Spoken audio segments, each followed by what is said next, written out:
What is up, everybody? What's going on? Welcome to Eagles post-game live, guys. If you're new to this channel, please be sure to smash that subscribe button. Hit that like button if you guys love the Birds, who moved to 3-5 after a 44-6 victory over the daunting, formidable Detroit Lions. I'm sorry, Shane. Super Bowl, baby. Here we come. What do you say, man? We're going all the way, right? Let's do it. Winning out now. Well, the math is complicated with the 17-game season now. I used to know this off the top of my head. What would it be? 12-5? Went out, go 12-5 now. Oh man. Obviously a lot of sarcasm, guys. If you were watching that game, well, I'll ask you. By the way, follow my man Shane on Twitter at @halfandhalf_TPL. Amazing follow. So many great Eagles tweets. Real in-depth Eagles tweets. Can't not follow this guy, my man Shane. But how do you not start off with talking about how bad the Detroit Lions looked when an Eagles defense, Jonathan Gannon, just was getting shredded the previous week? I think I got to call it out. The player of the game was the NFL schedule gods for giving this game, especially for me. It's trick or treat night, and we're heading out. I'm dressing up as Batman, and we're gonna have some fun. But what an easy win, 44-6. Were the Eagles that good or the Lions that bad? What do you think? The Lions were atrocious. I don't understand. This is a team that took the Vikings to the brink and should have beat them. They played the Rams tough last year. I mean, they lost to the Ravens on an NFL record-length field goal after Lamar Jackson converted a 4th and 23 earlier this year. I just don't understand. This isn't – it doesn't make sense to me how bad the Lions looked today, but they were awful.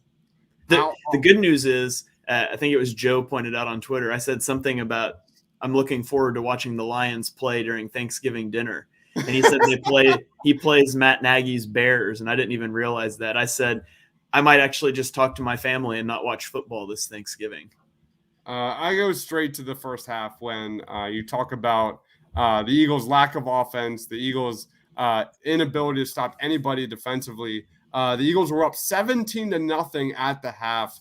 Jalen Hurts was only 5 of 8 for 51 yards. 27 of those had 27 yards on the ground. A couple nice scrambles there, no doubt. But the running backs of the Eagles, 14 carries, not including Jalen Hurts and Jalen Reagor, of course, 79 yards, 2 touchdowns, 5.6 yards per carry. They had 127 yards on the ground, the Eagles, at the half. They averaged 116 per game this season. So that's got to be a take, right? Like the Nick Sirianni's commitment to the run game. What was your take on that? Should we, be thinking that maybe Nick Sirianni figured it out? Should we be thinking that Jonathan Gannon, which we saw a lot more pressures and a lot more, change-ups on this defense? What's your real take? Should we just look at it? It's the Detroit Lions. It's the Detroit Lions. It's the Detroit Lions. Or should we be a little more hopeful that maybe we're going to see, a different kind of offense than we've seen in the past? Well, I think you saw the Eagles come in with this approach on offense last week. They came out run heavy under center, and then Miles Sanders goes down, and then you blink and you're down 3 scores. And they had to get out of that game flow. And so I think what you saw this week is the game plan they had last week, and it just all fell apart after the Sanders injury and some quick Raiders touchdowns. The defense couldn't get off the field. I think this is what they wanted to do last week. Now, I don't think it's going to be as effective every week as it was against the Lions. The Lions' run defense is not that good, and they looked like a team that was lost. And so you're not going to see it look this good every week. But people say, you can divide players into a couple of categories in the NFL. You have players you win in spite of, players you win with, and players you win because of. And I think Jalen Hurts is solidly in that camp of a player you can win with. If you can have that sort of a running game, if you can let him run and you can ask him not to do that much throwing the ball. And for the Eagles to win games, that's what it needs to be. Hurts he's demonstrated his inability to push that ball downfield and to be the focus of a pass-heavy offense, which is the type of offense you need in today's NFL. But in the short term, it can look a lot better. It can be a lot more competitive if they're going to take this approach. Julio says, now this is how we need to play defense and run the ball. Sign Howard, make him running back 2. Miles Sanders 1. Ty Book, my man, says, thank you for running the football. The other take, especially going back to that first half, had to be the performance of the defensive line. They had 6 sacks overall today, led by Josh Sweat, who had 2 sacks. This was a team that was bottom of the league in sack percentage. What did Jonathan Gannon do to kind of reinvigorate this Eagles defensive line? Milton Williams had his first sack. Good job for the Philadelphia Eagles. Congrats, Milton Williams. That was great. But Jared Jackson had his first strip sack. Yeah, there was a lot to like from this defensive line. Again, I don't want to like breathe in deep dive too much into this win, but it was good to see a lot of pressure from this Eagles defensive line. What was your take on that Eagles defensive line, man? Well, they had 6 sacks, like you said. Javon Hargrave only had 1 tackle all day, and it wasn't a tackle for loss or a sack. So their best defensive line player throughout the whole year, he was absent today, and not as a knock on him. I mean, the defensive ends were collapsing the pocket so fast, but I mean, you saw Jonathan Gannon bring blitzes. You saw blitzing. You saw some man coverage. I'm going to have to watch the tape back, but I suspect we played a lot more man coverage than we did last week. And the linebackers, they were just more active, both in the blitz, not passively spot dropping 10, 15 yards downfield. And so, again, I called this out on Chalk Talk. The Lions' leading yards per reception guy is a 4.7 40 guy. And so you could afford to be aggressive here. I'm not sure if you can do that down the road, but it was nice to see a counterpunch here from Jonathan Gannon, a guy who's been under fire a lot lately. A quick nod to TJ Edwards. We'll get into our player of the game very soon, but TJ Edwards had 2 tackles for loss today, 8 tackles. He was all over the field, especially in that first half. Julio says Jonathan Gannon actually had the backs playing up on a blitz now. That's how you need to play call. So to win out. Ty Book says, love seeing the defensive pressure today. The Lions are bad, though. I do want to point out, right? I do want to point out, Fletcher Cox had the statement this week that he doesn't get paid to play running back screens. He gets paid to sack the quarterback. He had one tackle today. You know what it was on? What? A running back screen. I thought that was funny. Oh, man.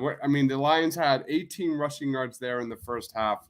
What did they end up with here overall? Because they got nothing. I don't know what the garbage – there might have been some garbage yards there. They were overall 18 carries for 57 yards. Nice. Love to see that. TJ Hawkins had 10 receptions for 89 yards, but overall didn't really make that much of a difference. Let's move on to Jalen Hurts. Let's look at his stats real quick. Jalen Hurts ended the game 9 of 14, 103 yards. He had 7 carries for 71 yards, so 174 yards total. But he did have a couple of nice scrambles. He did have a couple of nice throws. What was your take on Jalen Hurts? And what was your kind of quick grade on his performance today? He's a huge plus in the passing game, and when things break down, he is a negative. In the rushing game, he's a negative in the passing game. I saw him get nervous and bail from some clean pockets, miss some guys that were open. Mm-hmm. But then you see a free rusher come off of the edge, and he makes the guy miss and scrambles 12 yards for a first down. And so that's just what you're going to get with him. He's going to miss some routine plays, and he's going to make some plays where other quarterbacks would be dead in the water. Overall, I'm going to give him like a C grade for today. I didn't think he did anything truly outstanding. He was fine. He was a player that you could win with, but the usage of him was so much better than it has been in previous weeks. I fully agree with that. Yeah, I'm probably in that C range, C plus range. He didn't do anything that hurt you. He had a couple nice throws to Goddard, I think. Again, the chemistry with Devontae, not exactly great.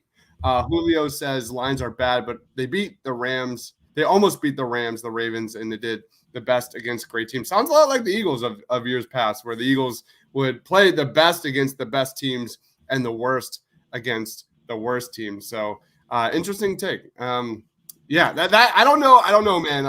That had to go down as one of the worst overall team performances I've seen from a team. That this Detroit Lions. I'm sorry, Lions fans, if you're watching, but I'm pretty sure you agree. You can't deny that was not good football. I think at one point, the Lions were averaging like 2 yards per play.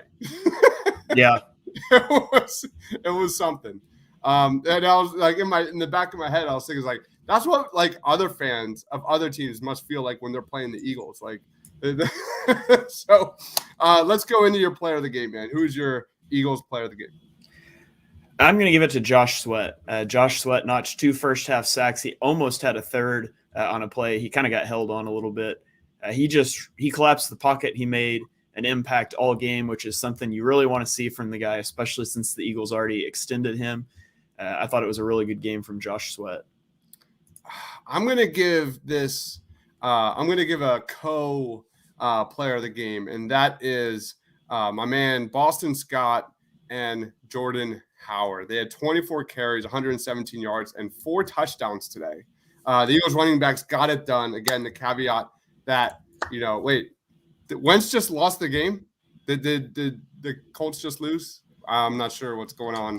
But that is good news for the Philadelphia Eagles 100%, considering the draft pick situation. So for me personally, I'm going to go Howard, and I'm going to go Boston Scott as my player of the game. I thought they kind of forced their will, the Eagles offensive line, and set the tone. They set the tone for this game on the ground, which is a really nice thing to see considering what we have seen the last 7 weeks. Wentz just threw a pick 6 with little time left. Oh my God.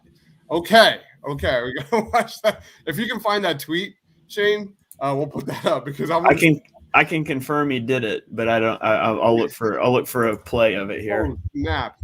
What was the score of the Dolphins-Bills game? Bills are up 20-11 with 2 minutes left.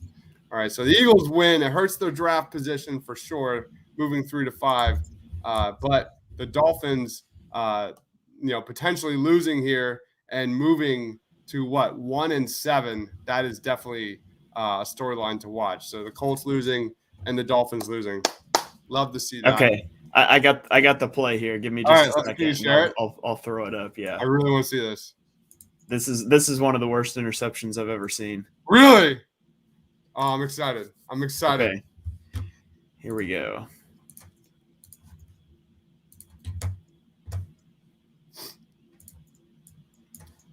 Okay, here we go. Oh, wow. He's backed up. All right. What? Oh, my goodness. What the heck? It looks like he tried to throw in the dirt or fake it and then didn't see the pressure at all. What was he thinking? Oh, man. That is a bad. How is this guy in his 5th year in the NFL, and he still hasn't learned just to let a play die? Yeah, stop playing hero ball, man. Come on, dude. All right. Anyway, so we got our player of the game. How would you grade today's performance? I give it like a B. I mean, I'm not giving you an A. It was the Lions, but you came in, you took care of business, you made some adjustments that we wanted to see. So I'll give it a solid B all the way around. Yeah, let's go a B. A B sounds good. I mean, again, I'm giving them a higher grade than usual because it is trick or treat night. I'm happy. I'm in a good spot. The fact that this game was over, fourth quarter, Minshew comes in. I can upload my Jalen Hurts video before the end of the game. That's Eagles football, baby. That. Usually I'm scrambling after the post game show to get all of this stuff together. Ty Book says B+. I mean, there are good signs. The Eagles defensive line dominated, and they dominated the run game on the ground. That there are some definitely really good signs there. You can't deny that. Let's wrap it up, man. Where can we find you, man? What do you got going on? You can find me at _TPL on Twitter. Give me a follow there, and you can listen in to my podcast with Mark Henry Jr., Chalk Talk. Twice a week, we do a week review early in the week, usually Tuesday night, and then we do a preview Thursday or Friday for the upcoming week. So check us out there and jump on live. We like to interact with our viewers, but if you're not able to catch it live, you can always check it out on Apple Podcasts afterwards. Eagles Super Bowl, baby. Eagles Super Bowl. No, I'm just kidding. All right, guys. Eagles moved to 3-5. Guys, thank you everyone for watching. Thank you to everybody for commenting live.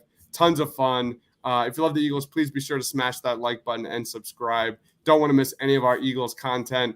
For Shane, for myself, thanks for watching, guys. Stay awesome, everybody.